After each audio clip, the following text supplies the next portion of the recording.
Go through the NCERT says the heart is mesodermal in origin, so situated in the thoracic cavity between the lungs and tilted slightly towards the left, and its size is like a clenched fist. It is protected by the double-walled membranous bag called as pericardium. Now the pericardium carries a fluid that is called as the pericardial fluid. And our heart has four chambers. It talks about the upper auricles and the lower ventricles. And then there is a thin muscular wall which separates the atria and separates the ventricle and separates the atria or ventricular also of the same side. So you can read from the NCERT, it talks about interatrial septum, then interventricular septum, then atrioventricular septum. However, each of these atrioventricular septum will have an opening. That opening is the place from where blood moves from auricle to ventricle of the same side. This opening is present between the right atrium and right ventricle, guarded by a valve which has three cusps or three muscular flaps. So it is called as tricuspid, and the other one carries two, so it is called as the bicuspid, also called as the mitral valve. The opening of the right and the left ventricle into the pulmonary artery also carries these type of semi-lunar valves. Now let's understand from the notes. So the wall of the heart is muscular, and let's understand its detail here. So basically it is fibro and serous in nature. So it is called as the pericardium.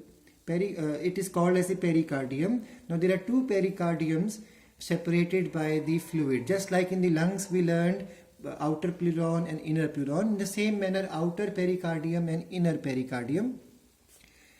The outer pericardium is parietal, inner is called as visceral. In between both of them there is a fluid-filled cavity which is called as the pericardial fluid, which helps in frictionless motion, shock absorber, etc.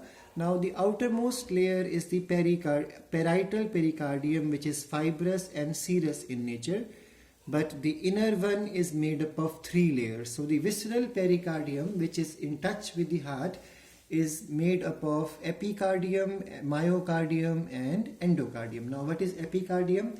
Epicardium is made up of simple squamous epithelium, and it is mesodermal in origin. In the same manner, endocardium is simple squamous epithelium, but it is endodermal in origin, and the middle layer is the muscles, which is called as the myocardium. Now myocardium is made up of cardiac muscle, the heart muscles, and it is also mesodermal in origin. Now this gives you the idea of the outside structure of the heart. This is a detail when we make a section through the heart. So when you see from the outside, the heart appears to be having some depressions or some markings visible on it. These markings are called as sulcus or fissures, and there are fissures of various type. Let's learn their name. So in between these two, right atrium and left atrium, we have interatrial sulcus, then we have the interventricular sulcus, then we have the coronary sulcus. And remember that this point where both type of sulcus meet each other is called as the crux of the heart. Now remember, this side of the heart is for body circulation, and this side of the heart is for the circulation through the lungs. That's why this side of the heart is called as systemic heart, because systemic means distribution to the whole body, and the other side is called as the pulmonary heart. I hope this diagram is clear, and you can easily see this is the smallest portion, and then this is bigger than this, and this is smaller, and this is the largest portion in the heart. Now let's learn some of the valves which are present in the heart also. We all have learned in 10th class that there are blood vessels entering into the left ventricle, and they come from the lungs, and they bring fresh oxygen. So there are two pulmonary veins which are coming here and two are coming here, but in reality these two open separately. These generally open into same, so overlapping their opening. So their opening appears to be overlapped, but these two will carry their own separate opening. So generally three holes are there to bring in the fresh oxygen rich blood, and from there it goes into the left ventricle. Now from the left ventricle, it goes to the whole body for circulation. In the same manner, when we talk about the receiving chamber of the right side, it receives impure blood from the top of the body, that is the superior vena cava blood vessel. Then we have a pipe coming from bottom of the body, that is the inferior vena cava. So now let's understand how blood is stopped from going backward, because we all have learned in junior classes that blood moves with a greater speed in arteries and lesser speed in veins. So it is possible blood may go back in the veins from heart. So that is stopped with the help of some valves. So there is a Haversian valve which is present in the superior vena cava, and we have a Eustachian valve which is present in the inferior vena cava, and then we have Thebesian valve which is present in the coronary sinus. Remember, in human case, Haversian valve is absent. And in the same manner, we have one more structure present in the heart, and that is called as this portion is called as the fossa ovalis.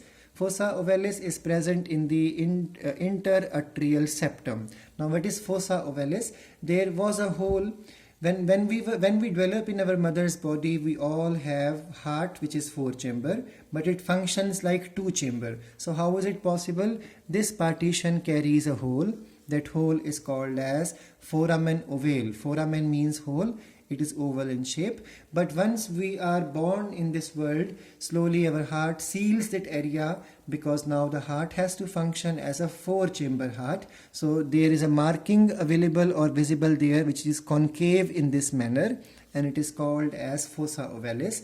Similarly, because when we were in pregnant situation in our mother's body, we all had heart working in 2-chamber manner.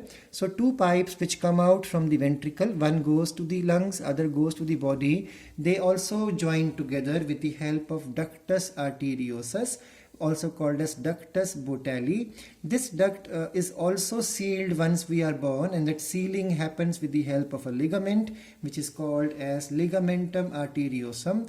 So just remember that these are certain points which are important from the view of the NEET examination. We will continue the structure of heart and its working in the next class.